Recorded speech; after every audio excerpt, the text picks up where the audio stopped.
Two people. One earns $60,000 at a job. The other earns $6 million from investments. The person who makes 100 times more pays a lower tax rate.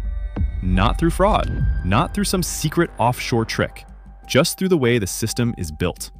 This is how the IRS treats you at every level of wealth, and why the people in the middle get squeezed the hardest. Start at the bottom. If you make almost nothing, you owe almost nothing in federal income tax. The system leaves you alone, or so you think. Because here's the part that surprises everyone. The IRS audits the working poor at rates several times higher than the average earner.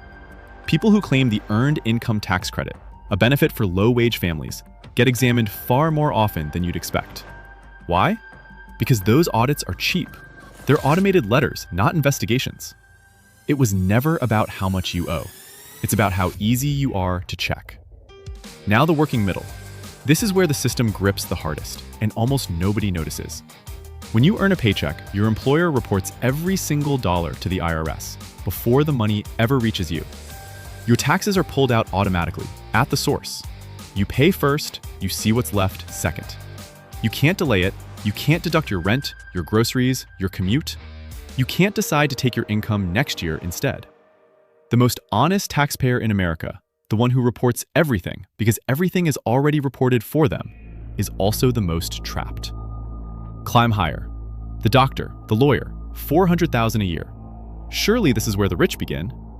But high salaries are taxed the hardest of anything in the country, up to 37% to the federal government, before state taxes even touch it.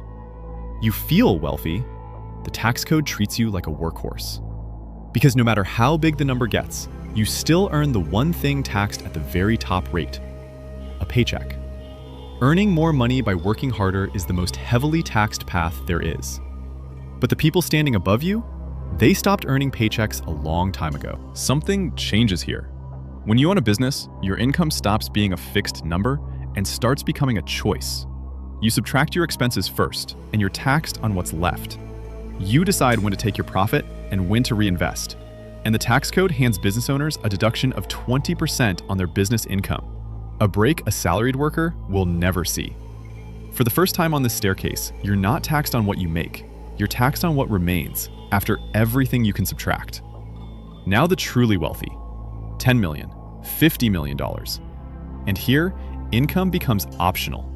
Because their money doesn't sit in a paycheck, it lives in assets. Stocks, real estate, companies.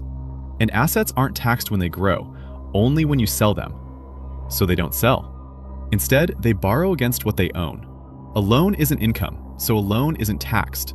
They live on borrowed money, their assets keep climbing, and the tax bill simply never arrives. And when capital gains finally are taxed, the top rate is around 20%, far below the 37% a high salary pays. And at the very top, the final move. You hold everything until you die.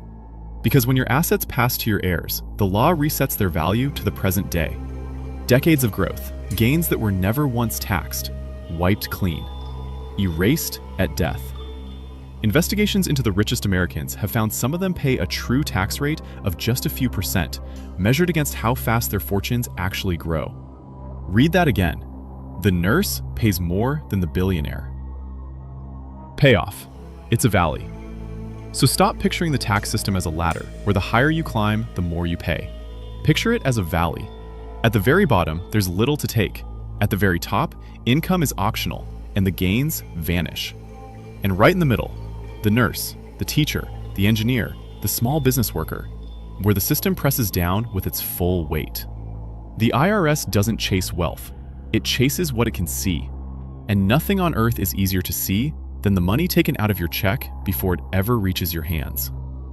If you've ever done everything right, worked hard, paid on time, never cheated, and still felt like the system was built against you, now you know why. The rules were never hidden. They were just written for people who don't live on a paycheck. I break down one of these every week. The money game has rules.